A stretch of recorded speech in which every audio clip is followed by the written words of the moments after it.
आगे बढ़ते हैं और अब बात कर लेते हैं आज के बाजार की। तो देखिए तेजी के साथ बंद हुए हैं बाजार। निफ्टी करीब 25 अंक चढ़कर 25,542 के पास बंद हुआ। सेंसेक्स की बात करें तो यहाँ पर 91 अंकों की तेजी रही, 83,697 के लेवल पर यह भी क्लोज हुआ है।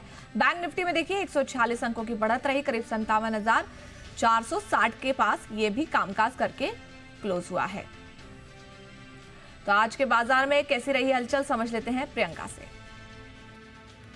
आज बाजार में थोड़ी सी फिर से आपको प्रॉफिट बुकिंग देखने को मिली थी, लेकिन पुल बैक भी एक आया। हमने देखा कि निफ्टी जो है वो फ्लैट टू पॉजिटिव बंद होते हुए काम करते हुए दिखा। सेंसेक्स में इनफैक्ट 63 पॉइंट्स की बहुत माइनर सा फ्लैट टू पॉजिटिव ट्रेंड दिखाई दिया और बैंक्स थोड़े से स्ट्रेंथ के साथ बंद हुए। 131 पॉइंट तक का पुल बैक यहाँ दिखा, लगभग 0.25% का।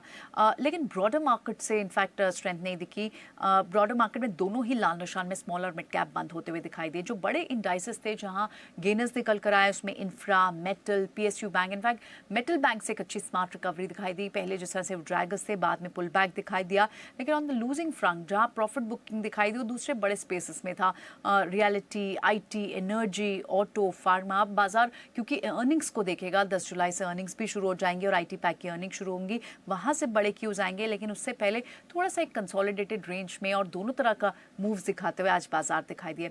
निफ्टी के बड़े गेनर्स की अगर आप बात करें तो उसमें Apollo hospital on the back of the news, जो उनकी डीमर्ज्ड न्यूज थी। बीईएल में न्यूज थी, रिलायंस इंडस्ट्री पे एक इन्वेस्टर का अपग्रेड था और एशियन पेंट्स पे भी 1% तक की मूव दिखाई दी। इस पे भी काफी सारी रिपोर्ट्स है जिसमें डेकोरेटिव सेगमेंट को लेकर, स्पेशली आफ्टर जेएसडब्ल्यू एनर्जी एक्सो नोबल को खरीद रहा है, उसके बाद की जो एक कंसोलिडेटेड व्यू जो एक्सपर्ट्स का आ रहा है, उसके बाद हमने देखा पेन स्टॉक में आज एक मूव थी।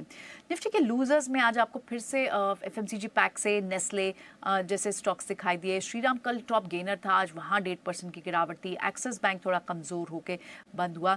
और आज लिस्टिंग वाले स्टॉक्स अगर आप उनकी बात करें तो कल्पतरू लगभग 3.5% की तेजी, एलन बेरी इंडस्ट्रियल गैसेस वो 10% तेजी के साथ बंद हुआ। ग्लोब सिविल 1% और रेमंड रियलिटी जो कि डीमर्ज्ड एंटिटी आज लिस्ट हुई वो पहले स्ट्रेंथ के 5% कमजोर हुआ। रेमंड के स्टॉक और रेमंड लाइफस्टाइल में स्टॉक में कल से ही इसके चलते एक मूव बनी हुई थी। तो ये तमाम सारा आज एक्शन देखने को